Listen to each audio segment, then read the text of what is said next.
Hindi ko na kailangan ng props para bumuga ng apoy.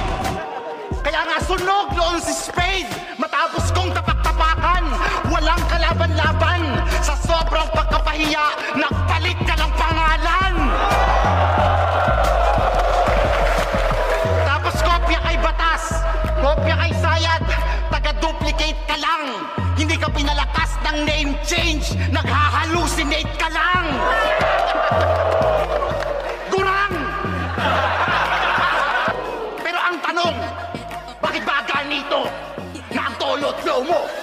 Masakit sa tenga, parang Yoko Ono.